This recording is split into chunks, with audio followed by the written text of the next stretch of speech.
वावी आश्रमशाळेतील बनावटगिरीचा पर्दाफाश, दिगंबर देशमुख यांचा पत्रकार परिषदेत संतप्त इशारा।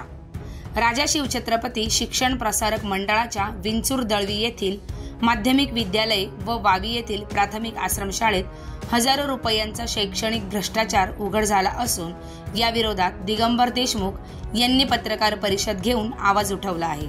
पत्रकार परिषदेत बोलताना दिगंबर जयवंतराव देशमुख यांनी गंभीर आरोप केले आहेत। यामध्ये शाळेच्या 100% बनावट नाव नोंदणी, बेकायदेशीर शिक्षकांची नियुक्ती, बाहेरून आणलेले शिक्षक तसेच अनुदानाच्या माध्यमातून लाखोंचा अपहार झाल्याचा उल्लेख आहे।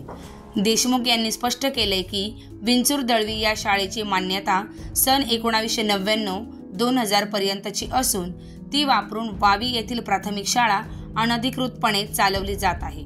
मुख्याध्यापक व अधीक्षक यांना निलंबित करण्यात आले असून चौकशी पूर्ण झाल्याचे पत्रात नमूद करण्यात आले आहे। याशिवाय इयत्ता 1ली ते 7वीतील शिक्षकांपैकी 4 शिक्षक बेकायदेशीर, 1 प्रभारी मुख्याध्यापक आणि 1 शिक्षक हा शैक्षणिक पात्रता नसताना कार्यरत असल्याचे उघड झाले आहे। दस्तऐवजांमध्ये डुप्लिकेट कागदपत्रांची निर्मिती करून शासनाची दिशाभूल केल्याचा आरोपही पत्रकार परिषदेत करण्यात आला आहे। या संपूर्ण प्रकरणाची चौकशी करून दोषींवर फौजदारी गुन्हा दाखल न केल्यास आम्ही स्वतः गुन्हा दाखल करू आणि संपूर्ण जबाबदारी संस्थेवर असेल, असा स्पष्ट इशारा दिगंबर देशमुख यांनी केला आहे। या प्रकारामुळे विद्यार्थी, पालक आणि गावकरी यांच्यात संतापाची लाट पसरली आहे। प्रशासनाने तत्काळ दखल घेण्याची गरज निर्माण झाली आहे। ब्युरो रिपोर्ट, अक्षय गायकवाड, आपली दुनियादारी, सिन्नर। राजा शिवछत्रपती शिक्षण प्रसारक मंडळ सिन्नर, संस्थापक अध्यक्ष अजीव सरपासर, राजा शिवछत्रपती शिक्षण प्रसारक मंडळ सिन्नर। मी दिगंबर जयवंतराव देशमुख निवेदन करतो की वावीच्या आश्रमशाळेमध्ये झालेल्या भ्रष्टाचाराच्या अनेक तक्रारी माझ्यापर्यंत पोहोचल्या। त्या अनुषंगाने मी मुलाखत घेत आहे। सदर शाळेमध्ये भ्रष्टाचार झालेला हा निदर्शनाला आणणारे आमचे मित्र दीपकजी वेलगाळे यांनी माहितीच्या अधिकारामध्ये सर्व माहिती मिळवली आणि ती माझ्यापर्यंत पोहोचवली आणि मला ती सत्यता आढळून आली।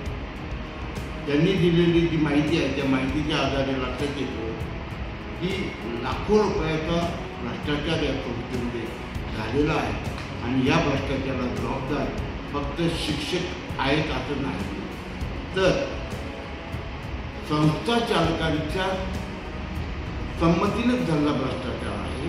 तेव्हा त्यांची चौकशी व्हावी आणि त्यांना कठोरात कठोर शासन व्हावं। त्या अगोदर त्यांच्यावर चौकशी झाली आहेत, आता त्यांच्यावर फौजदारी गुन्हे दाखल करावेत। तुम्ही जर दाखल केले नाही, शासनाने जर दाखल केले नाही किंवा समाज कल्याण खात्याने दाखल केले नाही तर मी स्वतः ते गुन्हे दाखल करेन। मी दीपक सुखदेव वेलगाळे, राहणार वावीचा, जनसेवा प्रतिष्ठानचे अध्यक्ष। मी साधारणपणे माझ्या रोडवर ही शाळा आहे आणि गेल्या कित्येक दिवसापासून या शाळेत 15 ऑगस्ट, 26 जानेवारी अशा विविध कार्यक्रमांना वाढदिवसाला मी तिथं जाऊन नवीन मुलांचे वाढदिवस, काही घरच्यांचे कोणाचे वाढदिवस असले, काही कार्यक्रम असतात त्यानिमित्ताने मी शाळेत जायचो।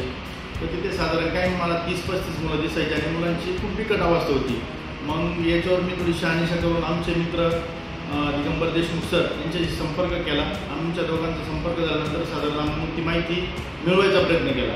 तर त्यांनी मला 2018 पासून तर आजपर्यंत मी माहिती मागवायचा भरपूर प्रयत्न केला, तर ते काय मला द्यायला। मग मी माहितीच्या अधिकारातून अपील केलं आयुक्तांकडे। अपील केल्यानंतर मग त्यांनी कशी बशी मला अपूर्ण माहिती दिली, पण ती अपूर्ण माहिती पण असं आढळून आलं तर कित्येक कोट्यवधी रुपयाचं वर्षाला साधारण 1,75,00,000, 1,52,00,000 असे कोट्यवधी रुपयांचे 40 ते 45 मुलांना खर्च करण्यात आला आहे, दाखवण्यात आला आहे ऑडिट रिपोर्ट त्यांनी दिलेल्या ऑडिट रिपोर्टनुसार। आणि त्याच्यात मग मी माहिती मिळवण्याचा प्रयत्न केला, तर त्या माहितीत मुलं कुठं कर्नाटकचे असतील, कुठं जालन्याचे असतील, कुठं परभणीचे असतील, कुठं ठाण्याचे असतील, कुठं मुंबईचे असतील, अशा मुलांचे बीड, उस्मानाबाद असत आणि अशा मुलांचे बाहेरच्या मुलांचे मला पत्ते आणि मी मूळ पत्त्यासह मागितल्यानंतर मला मूळ पत्त्यासह दिलंच नाही माहिती, अपूर्ण माहिती दिली। पण ही माहितीचा कोणत्या प्रकारचा ताळमेळ बसत नाही. आम्ही सगळी चौकशी केल्यानंतर कोणत्या प्रकारचा ताळमेळ बसाना आणि त्याच्यानंतर काही गडबडी त्यांनी विंचूर दळवीला पण आश्रमशाळा आहे, त्या विंचूर दळवीच्या आश्रमशाळेचे माध्यमिक विद्यालयाचे 26-27 मुलं याच्यात आढळून आले आणि मी हे स्वतः बोलत नाही, त्यांची एक व्हिडिओ क्लिप आमच्याकडे आली. त्या व्हिडिओ क्लिपमध्ये असं अधिकारी आणि अधीक्षक असे बोलत आहेत का 40-45च मुलं आहे आणि 130 मुलं दाखवून राहिलो आपण, मग काहीतरी घेवाणदेवाण करून आपण हे पुढं काम चालू ठेवायचं. ही माहिती आल्यानंतर मग आम्ही उचल खाली आणि ह्या सगळ्या माहितीच्या अधिकारात आम्हाला जी काही माहिती मागवली ती आम्हाला पूर्ण तर भेटलीच नाही, पण जी भेटली ती अपूर्ण माहिती पण ती पण चुकीची आणि ह्या चुकीच्या कार्यक्रमावर लवकरात लवकर यांच्यावर कठोर कारवाई होऊन यांच्यावर गुन्हे दाखल होऊन ही सगळी शासनाची फसवणूक केली याची भरपाई देण्यात यावी आणि यांच्यावर गुन्हे दाखल करण्यात यावं आणि सर्व गरीब विद्यार्थ्यांना न्याय मिळावा अशी आमची विनंती आहे. आणि याच्यामुळं गावाला आणि स्थानिक पातळीवर आमची जी बदनामी झाली गावाची, या जी शाळेने शिक्षकांनी जी बदनामी केली याच्यावर कायदेशीर कारवाई करण्यात येईल.